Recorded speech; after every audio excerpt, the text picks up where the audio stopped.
All right, guys, how you doing? Hope you're doing good. Let's get into it. This is the book that I'm reading, The 1000 Challenge by Brian J. O'Connor. Okay, you can see that. So the challenge is that he is going to save $1,000 to help his family. And I found this book very, very interesting. And right now, I want to share with you how you can apply this without reading the book. Okay, so first of all, he has about 11 chapters. Okay, I've read the book. The first one is the Motown breakdown, the transportation, miscellaneous utilities, kids' costs, work expenses, personal spending, entertainment, life insurance, groceries, housing, and the conclusion. Okay, so Brian did a great job on how you can bring your family out of debt with a 1000 challenge. So, quick review.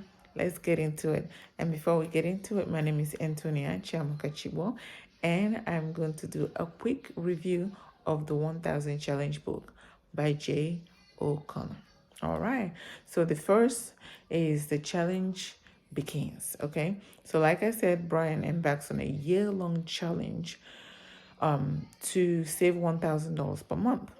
The challenge serves as an experiment to demonstrate the power of small changes. Okay, so and then the second part of it is mindful spending. Okay, so O'Connor advocates conscious spending by tracking your expense, identifying waste and spending helps to reallocate funds towards saving. Okay, the third one is that budgeting basics. Okay, the book outlines a practical budgeting method emphasizing simplicity.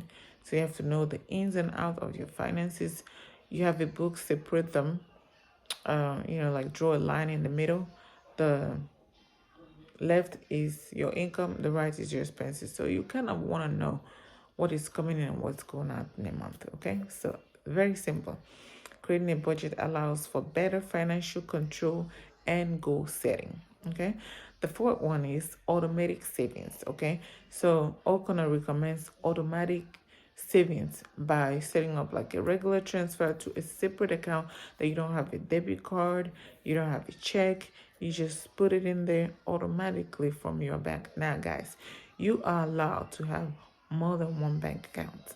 Okay, there's a lot of free bank accounts where you can sign up and send your savings there automatically. Okay, because if you don't do it automatically, you are gonna think about it and you're not gonna do it. Okay, so creating a budget that allows for better financial control and goal setting is the goal. Okay, so he says this prevents impulse spending and ensures consistent saving. Okay, so the fifth one is side hustles and extra incomes. The author, which is Brian, explains various ways to generate additional income, such as freelancing, gig work, selling unused items. Guys, there's so many platforms now where you can buy and sell things online. Okay, there are people that don't have the time to shop around. You use that time, that extra little time, find something and post it online. Voila, you sell. Okay, so that goes with the side hustles. Do it. Okay, and then from the time that he wrote the book up to now, there wasn't Uber. So you know that there's Uber driving, Uber Eats, all of that stuff. Delivery. Okay, you could do that.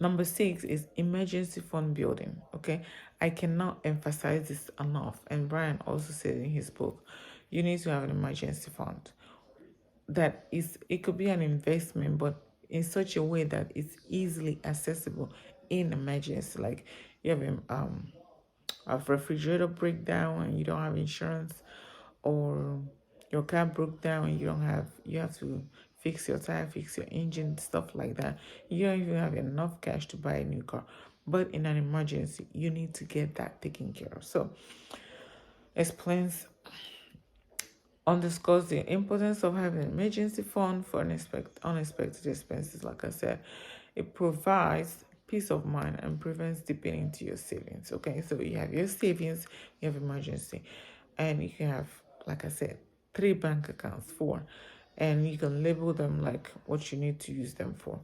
And you can actually have a debt account where you just pay all your debts and save. Okay, so another thing that he explains is the 8th one, which is life insurance.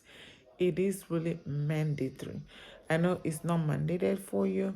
Nobody's mandating you to get a life insurance, but you need it as a family, okay? That's how you build a legacy, do something for your children. Even if it's not for your children or you don't have any children, you never know.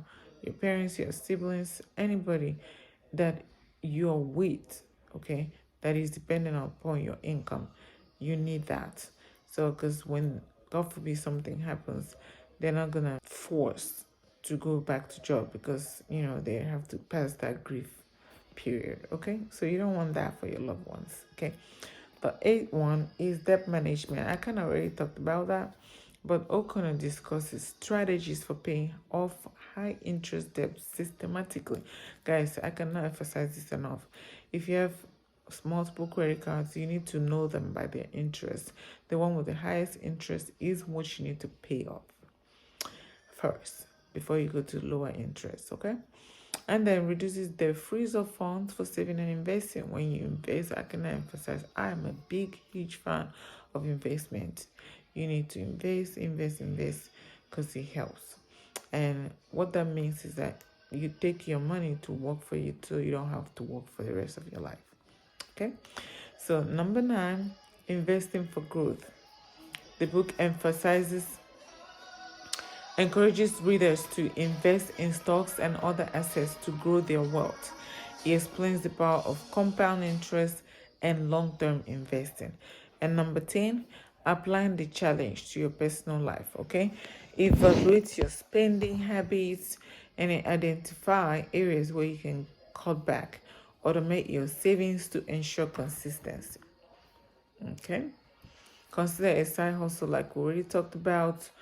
Prioritize your debt paying, your interest paying on your debt, and also start investing even if it's small amount. Okay, and then the last but not the least, applying the challenge to your financial life. Okay, so as I've listed, establish the emergency fund, establish a savings account, seek opportunities to grow your income, invest wisely for long-term financial goal, and voila.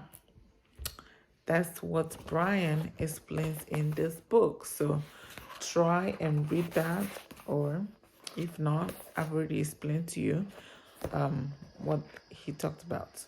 Okay, hope you apply this in your financial life, your personal life, teach that to your family, and enjoy your day. Thank you guys. Bye.